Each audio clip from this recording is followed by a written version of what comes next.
नमस्कार, आप देख रहे हैं जवाब तो देना पड़ेगा और आपके साथ में विजेंद्र सोलंकी। ऑपरेशन सिंदूर के बारे में दुनिया को बताने के लिए भारत की तरफ से भेजे गए डेलीगेशन में शामिल जिस नेता की सबसे ज्यादा चर्चा हुई वो कांग्रेस के सांसद शशि थरूर है। लेकिन कांग्रेस के शशि थरूर की तरह ही पार्टी लाइन से अलग मत रखने वालों की फहरिस्त बढ़ती जा रही है। इसमें एक और कांग्रेस के दिग्गज नेता का नाम जुड़ गया है और वो है सलमान खुर्शीद, जिन्होंने विदेशी धरती पर धारा 370 हटाने के बाद घाटी में आए बदलाव और हाल कश्मीर को बयां किया। लेकिन सवाल यह कि जब राहुल गांधी बार बार सरकार से पूछ रहे हैं कि ऑपरेशन सिंदूर में हमारे कितने फाइटर जेट को नुकसान हुआ, ऐसे में शशि थरूर के बाद अब सलमान खुर्शीद की स्टैंड राहुल गांधी की टेंशन कितनी बढ़ाएंगे? क्या ऑपरेशन सिंदूर पर कांग्रेस दो खेमे में बढ़ चुकी है? एक खेमा सरकार से सवाल कर रहा है और दूसरा खेमा कांग्रेस के उन नेताओं का है जो सरकार के एक्शन से खुश नजर आ रहे हैं। और क्या यह कहा जाए कि विदेश की धरती पर जाकर सब गुनगुना रहे हैं कि हिंद देश के निवासी हम सब एक हैं, रंग रूप वेश भाषा पार्टी चाहे अनेक। आज बात इस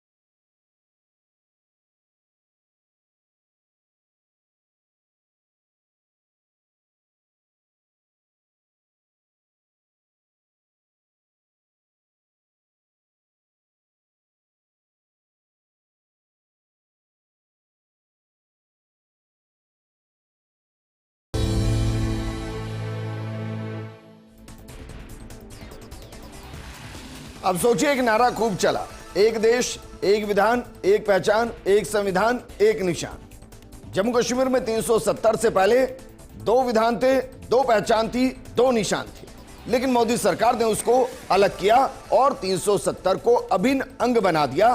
किसका? पाकिस्तान की सोच का, हमारा नहीं। हमने 370 को हटा दिया और कश्मीर को अभिन्न अंग बना लिया। कांग्रेस उसके बाद से ही 370 की बहाली को लेकर बार बार वकालत करती रही, यहां तक कि जम्मू कश्मीर के इलेक्शन के दौरान कांग्रेस की सहयोगी पार्टी ने बाकायदा इसको लेकर बहाल करने के मैनिफेस्टो में घोषणा की और कांग्रेस उसके साथ थी। लेकिन भारत का पक्ष रखने दुनिया के अलग अलग हिस्सों के अंदर जो पहुंचे, उन्होंने साफ कहा कि हम एक परिवार हैं। 370 का हटना जम्मू कश्मीर के वेलफेयर के लिए बेहद जरूरी था और वो मोदी सरकार ने किया है। तो क्या वाकई में जो सच है उस सच को सब जानते हुए भी देश के अंदर उसे अस्वीकार कर रहे थे, और जो सच अब अंतर्राष्ट्रीय स्तर पर कांग्रेस के ही नेता डेलीगेशन के अंदर होते हुए स्वीकार कर रहे हैं, क्या उस सच को कांग्रेस के नेता देश के अंदर रहते हुए स्वीकार करेंगे? इस मुद्दे पर बात करने के लिए हमारे साथ मौजूद हैं बीजेपी प्रवक्ता अटल खंडेलवाल जी, कांग्रेस प्रवक्ता विजय कौशिक जी और रक्षा विशेषज्ञ कर्नल देवानंद जी। शुरुआत विजय कौशिक जी आपके साथ। जो कांग्रेस के नेता विश्व की धरती पर यह स्वीकार कर रहे हैं कि 370 का हटना भारत के लिए जरूरी था क्योंकि यह एक परिवार था जिसके बीच में एक दीवार थी, उसको हटा दिया गया है, क्या देश के अंदर रहते हुए भी कांग्रेस इसको स्वीकार करेगी कि हां 370 हटना देश के लिए बहुत बेहतर था और कभी हम इसको वापस बहाली के बारे में सोच भी नहीं सकते? विजय कौशिक जी।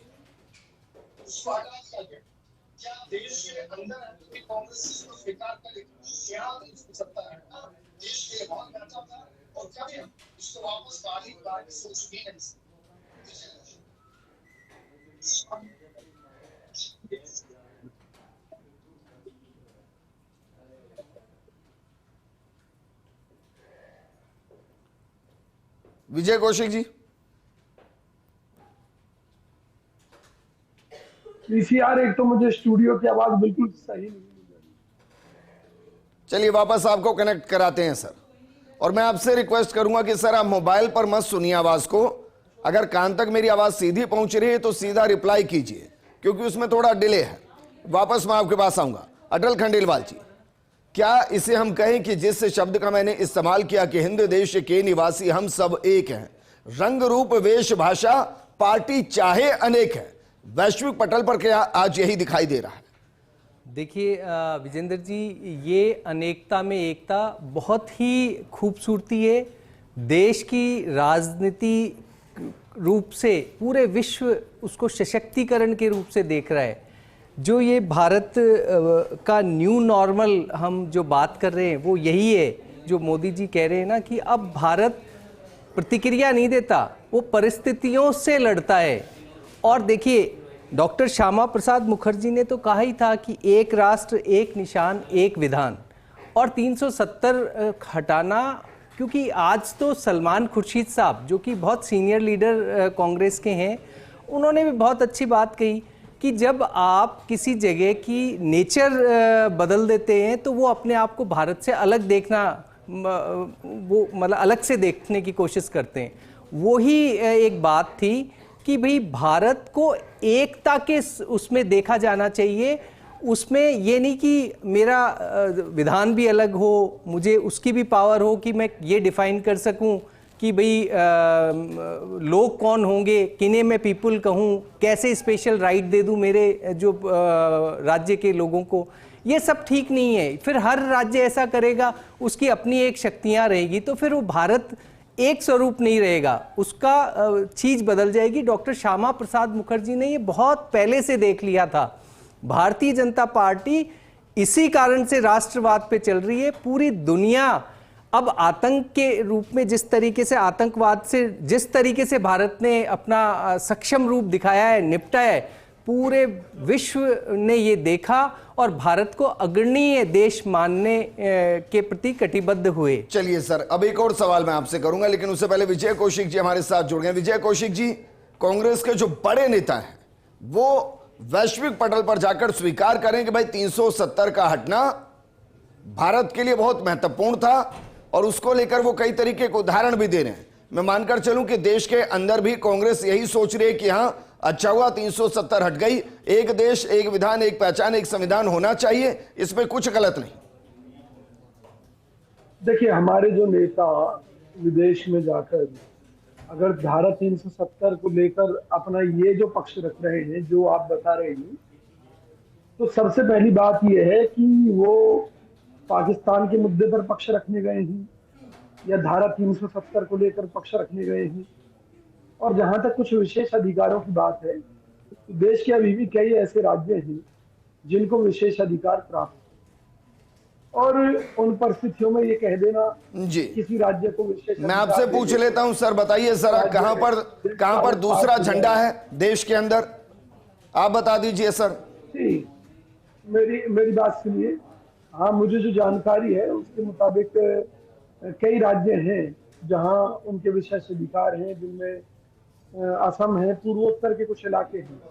ना सर, सब तिरंगे के नीचे ही है सर, स्टेट का कोई अलग से अपना झंडा नहीं है। मना किया, वहां की असेंबली कोई अलग से नहीं चलती है, वहां की विधानसभा कोई 6 साल की नहीं है वहां पर। देखिए, सबसे पहली बात तो यह है कि खाली झंडे की बात नहीं कर रहा मैं, किसी राज्य के विशेष अधिकारों की बात कर रहा हूँ, पहली बात। दूसरी बात, मोदी जी को कहना चाहिए था कि उनको झंडे से प्रॉब्लम है, काट देते, कि भी राज्य का अलग से झंडा नहीं होगा। इसके अलावा और बहुत सी बातें हैं। क्या कह रहे हैं सर? भाई ऑडियो बढ़ाइए थोड़ा इनका। अगर मोदी जी को जम्मू कश्मीर के झंडे से प्रॉब्लम थी, जैसा कि वो तिरंगे के ही अंडर थे और राज्य का एक अलग से झंडा था, तो खाली उस झंडे को हटा देते। भाई, जब आपने धारा 370 में अमेंडमेंट, अरे सर ऐसा नहीं है भाई विजय कौशिक जी, ऐसा नहीं है। आप चाहते हैं कि पाकिस्तान का कोई भी जिहादी आकर कश्मीर की लड़की से शादी करे और वहां की प्रॉपर्टी कब्जा ले और वहां का दामाद बनकर बैठ जाए, आप ये चाहते थे? देखिए, सिर्फ 370 नहीं है ना सर, उससे 35A भी कनेक्ट है। मैं इसलिए आपसे स्पष्ट रूप से पूछ रहा हूं कि भाई पॉलिटिक्स अपनी जगह हो सकती है, लेकिन देश तो अखंड है ना। अगर 370 हट गई, 35A हट गई और आपके बड़े वेटरन लीडर उसको जाकर वैश्विक पटल पर रख रहे हैं, तो क्या कांग्रेस इंटरनल ये सोच रही है कि अच्छा हुआ? मैं ये जानना चाह रहा हूं सर।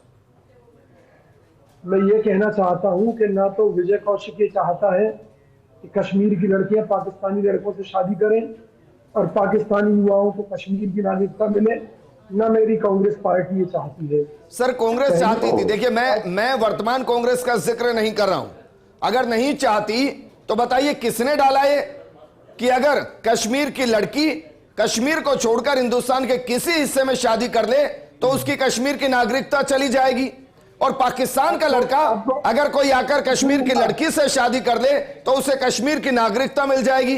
ये हमने डाला, सुनिए मेरी बात, कांग्रेस ने ही डाला ना सर। कश्मीर, अरे सुनिए ना मेरी बात, आप कश्मीर में कितने समय रहे? क्या कश्मीर के नागरिक हैं आप? जब कश्मीर का विलय भारत में कराया गया तो बहुत बड़ी समस्या थी वहां के लोगों की कि उनके मैक्सिमम रिश्तेदार सरहद के पार थे, और सरहद पार में जैसे पीओके का इलाका है, वहां उनके रिश्तेदार परिवार के लोग थे, वो लोग आपस में रिश्तेदारियां जोड़ते थे। अब उसको अगर हम उस समय डिनाई करते, उस समय डिनाई करते तो उसी समय कश्मीर के अंदर बगावत हो सकती थी इस मुद्दे पर। इसलिए उस समय में आज अगर उस क्लॉज की जरूरत नहीं है, खत्म कर दिया गया, तो क्या कांग्रेस ने इस बात का कभी विरोध किया है? बिल्कुल किया सर, बिल्कुल किया है परिस्थितियों की बात सर, बिल्कुल किया है। उल्टा जम्मू कश्मीर के इलेक्शन में उमर अब्दुल्ला की पार्टी ने जब अपने मैनिफेस्टो में लिखा तो कांग्रेस उसकी सहयोगी गठबंधन में थी। नहीं तो उसमें उमर अब्दुल्ला की पार्टी का मैनिफेस्टो अलग था, हमारी पार्टी का मैनिफेस्टो अलग था जी। उसमें परेशानी क्या है? अगर कल को कोई पार्टी अपने मैनिफेस्टो में लिख दे कि भाई वो चाइना के हिसाब से चलेगी तो कांग्रेस गठबंधन कर लेगी उससे।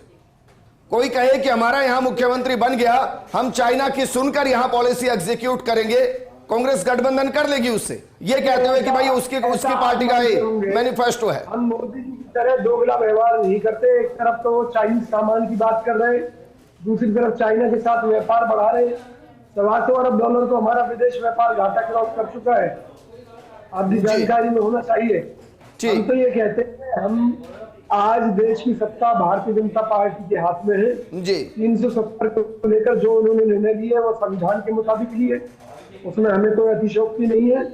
और समय आने पर देश अगर चाहेगा तो किसी भी मुद्दे पर दोबारा से चर्चा हो जाएगी, लेकिन संविधान सम्मत जो भी कार्य देश की संसद में किया गया है, कांग्रेस पार्टी हर उस कार्य के साथ, सरकार के साथ। ठीक है सर, अब मैं वापस आपके पास आऊंगा, लेकिन आपने सीधा मुझसे सवाल पूछा कि भाई आप कश्मीर कितना गए, आप कश्मीर को जानते नहीं जानते। मैं शायद मानता हूं कि आप शायद मेरे रिलेशन को नहीं जानते। मेरी धर्मपत्नी जो है ना सर, वो कश्मीरी पंडित है, कश्मीरी पंडित है, और मुझे नहीं पता आप गए नहीं गए। मैं उन कश्मीरी पंडितों के मकानों तक रहकर आया हूं जो आज भी आग से जलने के बाद काले के काले ही नजर आते हैं, और वहां का शिव मंदिर आज भी बंद है और नंदी इंतजार कर रहे हैं। और यह सवाल मैंने बीजेपी से भी हजारों बार किया है कि भाई अगर आप कश्मीरी पंडितों की बात करते हैं तो उनको बसाते क्यों नहीं, लेकिन आज बात 370 की हो रही है। कर्नल देवानंद जी, क्या वाकई में यह हिंदुस्तान की खूबसूरती है जो ऑपरेशन सिंदूर के बाद नजर आई कि जब भी बात हिंदुस्तान की होगी तो हिंदुस्तानी के तौर पर बात की जाएगी, ना कांग्रेसी के तौर पर, ना बीजेपी के तौर पर, और ना ही अन्य पार्टी के नेता के तौर पर। जब भी कोई रिप्रेजेंट करेगा वो हिंदुस्तान को, इंडिया को, भारत को रिप्रेजेंट करेगा, और जो भारत के हित में होगा वो कहा जाएगा।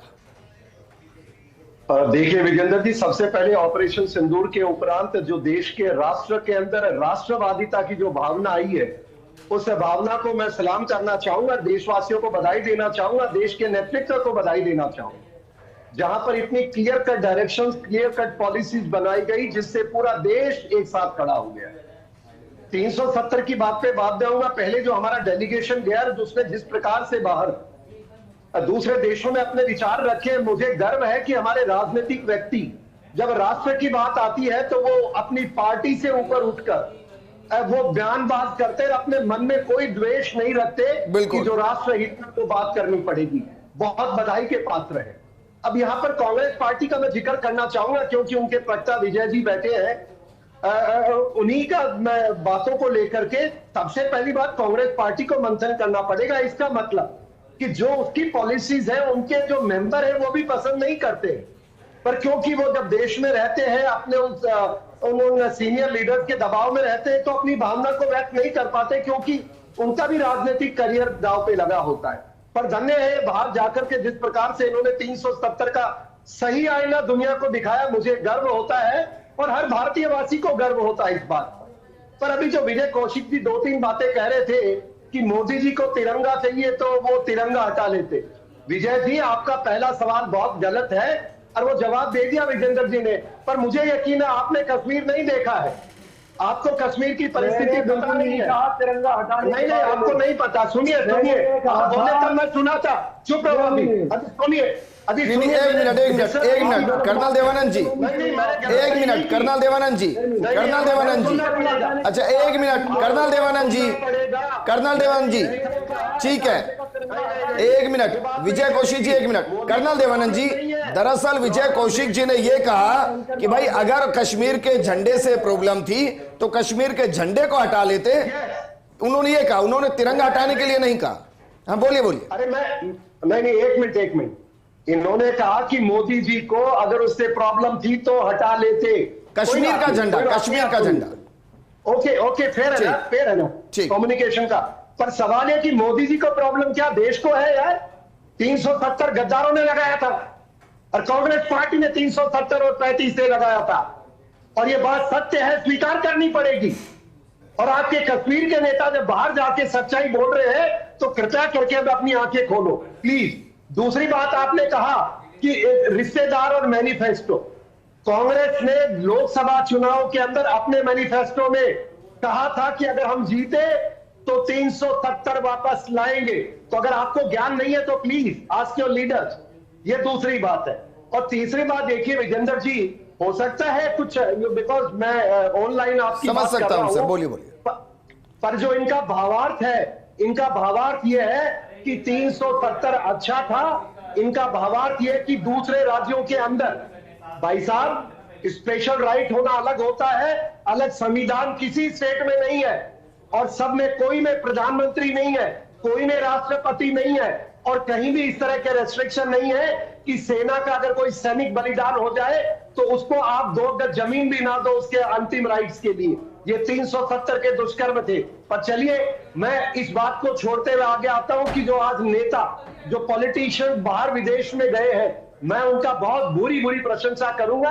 और मुझे गर्व है ये कहते हुए कि उन्होंने जो राष्ट्र हित में बात रही वो कही, क्योंकि दुनिया में वो भारत के प्रतिनिधित्व करते हैं, ये बहुत अच्छी बात है। लेकिन कर्नल देवानंद जी, मैं इसको एक अलग तरीके से भी डिकोड कर रहा हूं, क्योंकि ऑपरेशन सिंदूर के बाद प्रधानमंत्री मोदी और राजनाथ सिंह दोनों ने कहा था कि भाई अब बात 2 ही मुद्दों पर होगी, एक आतंकवाद के मुद्दे पर और एक पीओके के ऊपर।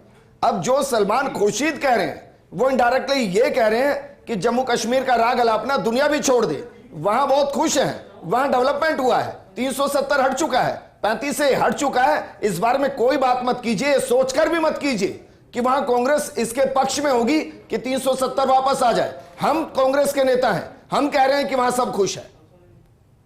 जी, यही तो मैंने बात बताई ना। देखिए, जो नेता है ना कांग्रेस पार्टी के, जो भारतीय है, जो राष्ट्रवादी नेता है, जिनको अपनी जमीन से जुड़े हुए, वो जानते हैं 370 हटने के बाद कश्मीर में किस प्रकार से बदलाव आया है, किस प्रकार से वहां उन्नति हुई है, किस प्रकार से 1 करोड़ 20 लाख टूरिस्ट गए हैं।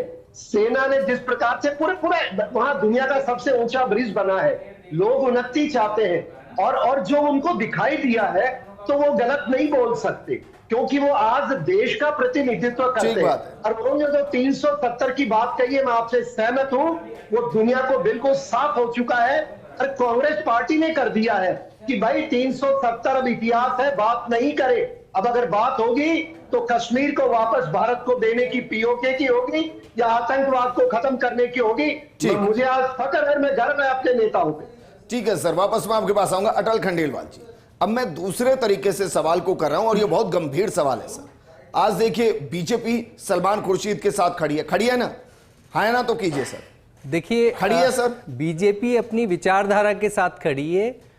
अगर सलमान खुर्शीद साहब भारत की राष्ट्रवाद की बात करेंगे तो हम उनके साथ हैं, और यदि शशि थरूर के साथ भी खड़ी है, उनके साथ भी सेम जो मैंने कहा कि हम हमारी विचारधारा के साथ हैं, ठीक, हम व्यक्तिवाद में विश्वास नहीं रखते। ठीक, तो इसका मतलब यह हुआ ना कि मानकर चलिए कल को अगर कांग्रेस का कोई भी XYZ नेता कोई बयान देता है तो वो उस व्यक्ति की व्यक्तिगत विचारधारा होगी, संपूर्ण कांग्रेस पार्टी की विचारधारा नहीं होगी।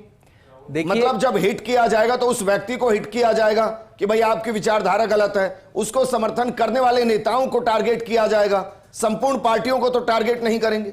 देखिए बात ऐसा है कि 2+2 4 होते हैं और उसके दूसरे आंसर अनंत होते हैं। तो इसी तरीके से विचारधारा, यदि कोई अपने देश हित की बात कर रहा है, लोगों के बेनिफिट ऑफ द पीपल बात कर रहा है, तो ये जो बात जो वो कर रहे हैं अगर वो सही मायने में ठीक है तो सारी दुनिया उनके साथ है और पार्टी भी उनके साथ है और उनकी पार्टी के लोग भी उनके साथ होंगे। मैं ये कह रहा हूं, अगर सलमान खुर्शीद आज देश की बात कर रहे हैं या वो कह रहे हैं जो बीजेपी सुनना पसंद कर रही है, तो सलमान खुर्शीद सही है ना सर? सर पूरी कांग्रेस पार्टी नहीं है आपकी नजर में? नहीं, स्थिति को स्पष्ट कीजिए। हाँ। आज कांग्रेस पूरी पार्टी नहीं है ना, सिर्फ सलमान खुर्शीद सही है ना इस स्टेटमेंट के साथ? देखिए इस आगे अगर कोई नेता गलत होगा तो वो नेता गलत होगा ना उस स्टेटमेंट के साथ। देखिए इस स्टेटमेंट के साथ ये कयास लगाना चाहिए कि अभी कुछ जो राष्ट्र हित में सोचने वाले नेता हैं, जो आतंकवाद के खिलाफ सोचने वाले नेता हैं, जो वास्तव में राष्ट्र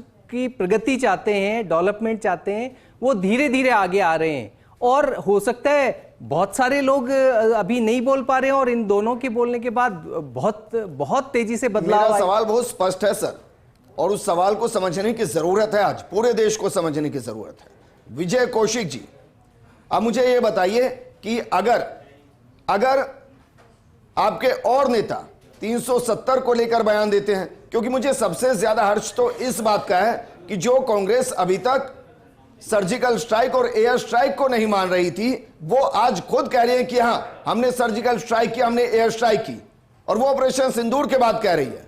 मैं ये कह रहा हूं कि देश के पॉलिटिक्स के लिए और बहुत मुद्दे हैं सर। क्या कांग्रेस अपने उस इश्यू को रिजॉल्व करेगी या जीरो से सोचेगी कि अब हमें उन इश्यूज को छोड़ देना चाहिए जो राष्ट्र से जुड़े हैं, जो हमारी सुरक्षा से जुड़े हैं, जो हमारे वैश्विक पटल से जुड़े हैं, उनके लिए सरकार जो फैसला ले, हम जो नेशनल इश्यूज हैं उनको लेकर अपनी पॉलिटिक्स को आगे बढ़ाएंगे?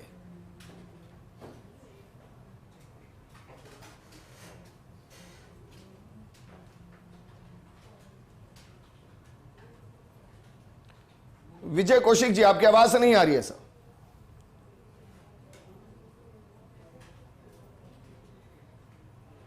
मौजूदा सरकार है भारतीय जनता पार्टी की, वो कूटनीति, विदेश कूटनीति के मामले में बिल्कुल फेल है। इनकी कूटनीति केवल कांग्रेस के ऊपर चल रही है, इससे मैं इनकार नहीं करता, क्योंकि भाजपा जो नैरेटिव बनाती है और जनता को जो बरगलाने का काम करती है, उसके चलते ये पूछा नहीं जाना चाहिए कि जो आज वायुसेना के, जो कल वायुसेना के चीफ ने कहा कि किस तरह से ऑर्डर दिए जाते हैं लेकिन उनकी कभी पूर्ति होती ही नहीं है, वो समय पर नहीं मिलते। उन परिस्थितियों में भाजपा चाहती है हम उनसे सवाल ना पूछें। जब भारत के अंदर अगर पाकिस्तान, चाहे वो पुलवामा करता है, चाहे वो पहलगाम जैसी घटनाओं को अंजाम देता है, आतंकी घटनाओं को, तब भी हमें भाजपा से नहीं पूछा जाना चाहिए कि मोदी जी ने कश्मीर का दौरा। सर भाजपा से क्यों पूछेंगे भाई, जब आप ये कह रहे हैं कि ऑपरेशन सेना ने किया और आप जय हिंद यात्रा निकाल रहे हैं ना, और वो सेना के शौर्य के लिए निकाल रहे हैं, तो सेना स्पष्टीकरण देगी या पार्टी देगी? और सेना ने जब ये कह दिया कि जीरो कैजुअलिटी के साथ हमने इस ऑपरेशन को अंजाम दिया और ऑन रिकॉर्ड कह दिया, तो स्वीकार क्यों नहीं करते फिर? अरे भाई साहब मुझे बताइए ना कि जो सरकार की नाकामयाबियां हैं उनके बारे में सरकार से बात करेंगे या सेना से बात करेंगे? जी, और सरकार की नाकामी क्या? सुनिए, अगर पुलवामा हमले में हमें ये पता चला कि CISF के चीफ ने ये कहा था कि भी उनको एयरलिफ्ट किया जाना चाहिए जितने भी आर्मी के बंदे हैं, तो सरकार ने उन्हें एयरलिफ्ट नहीं किया जिसकी वजह से वो घटना हुई, तो क्या हम सरकार से ना पूछे भाई क्यों नहीं किया था? या पहलगाम हमले के समय में वहां आर्मी नहीं थी, तो क्या हम सरकार से ना पूछे भाई आर्मी क्यों नहीं थी जब आतंकी हमले का सरकार के पास था? तो ना पूछे सरकार से, या इसके बारे में भी आर्मी से पूछे? आप बताइए सर, आप बताइए ना सर कि ऑपरेशन सिंदूर सफल है या नहीं, पहले तो यही बता दीजिए। देखिए कतई नहीं कहा जा सकता कि सफल है या असफल। मतलब आप इसको लेकर कंफ्यूज हैं, तो जय हिंद यात्रा कौन निकाल रहा है सर? जय हिंद यात्रा आर्मी के जो शौर्य है उसको बढ़ाने के लिए उन्होंने जो हमारे देश के लिए सर मैं योगदान इसी दिया है, कंफ्यूजन को लेकर कांग्रेस से सवाल करता हूं कि भाई स्पष्ट रहिए, इधर इधर और इधर, बी सिंपल। सवाल लेना पड़ेगा। एक मेरा अच्छा मुझे बताइए, बांग्लादेश को किसने आजाद कराया? अरे सुन तो लीजिए, सुन लीजिए सर बांग्लादेश को किसने आजाद कराया? विजय कौशिक जी, तो लीजिए। विजय कौशिक जी। अरे मेरी बात सर मेरे पास थोड़ा वक्त कम है, बांग्लादेश को किसने आजाद कराया? भाई साहब मेरा एक सवाल ले लीजिए। बात बांग्लादेश के आजाद होने की नहीं हो रही, इस समय ऑपरेशन सिंदूर की बात हो रही है। हाँ, तो जब कोई ऑपरेशन किया जाता है तो ये बताया जाता है कि किस लिए और क्या कैसे। और सरकार ने ये कहा कि पाकिस्तान जो है गिड़गिड़ाने लगा और हमने सीज फायर कर दिया उससे। तो सीज फायर में क्या शर्तें तय हुई? अरे सर मैं इसीलिए कहता हूं कि भाई पूरा सुना पता लगना कीजिए, चाहिए। विद रिक्वेस्ट कह रहा हूं, मैं कोई पार्टी बनकर नहीं कह रहा हूं, बतौर जर्नलिस्ट कह रहा हूं कि पूरा सुना कीजिए। यह कहा गया था कि भाई पाकिस्तान ने सीज फायर को माना, भारत सीज फायर क्यों मानेगा? भारत ने कोई जंग थोड़ी ना की थी, एक ऑपरेशन किया था आतंकियों के ठिकानों पर। जब आतंकियों के ठिकानों को खत्म किया गया तो बाकायदा पाकिस्तान को बताया गया कि भाई हमने ना तो मिलिट्री बेस को उड़ाया है ना सिविलियंस को। सीज फायर भारत क्यों करेगा? आर्मी नहीं घुसी ना आपके मुताबिक और सरकार के मुताबिक। क्या सर? आपके मुताबिक और सरकार के मुताबिक पाकिस्तान में आर्मी तो नहीं घुसी हमारी? कब घुसी? नहीं घुसी ना, यही मैं कह रहा हूं। हाँ कब घुसी सर? सरकार- तो सीजफायर भारत क्यों करेगा? तो भाजपा के नेता अरे सर चिल्ला बड़ा के कंफ्यूजन है, मैं इसलिए कह रहा हूं कि सर कंफ्यूजन को दूर कीजिए और और एटलीस्ट कम से कम 370 पर दूर कीजिए। कर्नल देवानंद जी एक लाइन में प्लीज, क्योंकि मुझे प्रोग्राम को क्लोज करना है। क्या वाकई में कंफ्यूजन बड़ी भारी है कि हम ये तय नहीं कर पाते कि भाई किस मुद्दे पर हमारा स्पष्टीकरण क्या होना चाहिए? जी जी, मुझे सही लगता है, आपकी बात सही है। और इनका ये हाल हो रखा है कि ये कह रहे हैं कि ऑपरेशन सिंदूर सफल नहीं हुआ है। तो मैं यही गुजारिश कर सकता हूं कि थोड़ा ज्ञान अपना बढ़ाएं। और दूसरी बात, जहां तक आपका 370 और जो इनकी बातें, आप जो सवाल पूछ रहे थे कि क्या व्यक्तिगत सवाल है कि पार्टी की पॉलिसी है, मैं मानता हूं इस समय जो कांग्रेस के अंदर जो हालात है इनको बहुत गैर मंथन करना पड़ेगा। और एक बात स्वीकार करनी पड़ेगी, देश को आज नरेंद्र मोदी जी की लीडरशिप का कमाल है कि देश पूरा एकजुट हो चुका है। इवन अपोजिशन पार्टीज के जो बड़े बड़े नेता हैं वो भी राष्ट्र के साथ खड़े हुए हैं। बहुत अच्छी बात मानता हूं, मेरा यही कंक्लूडिंग रिमार्क रहेगा। सर शुक्रिया हमारे साथ जुड़ने के लिए। अटन कर्नवाल जी आपका भी शुक्रिया और विजय कौशिक जी आपका भी शुक्रिया। देखिए जो डेलीगेशन गया है उसने विश्व को वही लाइनें बताई हैं जिसके साथ मैं प्रोग्राम को शुरू कर रहा था कि हम हिंद देश के निवासी, हम सब एक हैं। रंग रूप वेश भाषा और पार्टी चाहे अनेक है, लेकिन जब बात हिंदुस्तान की होगी तो बात हिंदुस्तानी सिर्फ हिंदुस्तान की करेगा। इस प्रोग्राम में फिलहाल इतना ही। नमस्कार।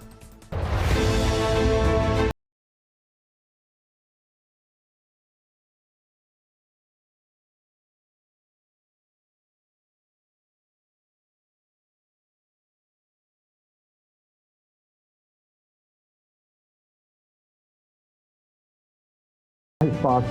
There's an elected government in Jammu and Kashmir today.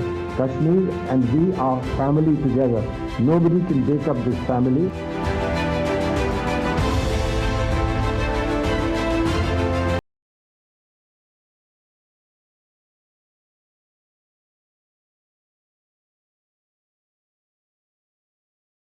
Car में रखने गए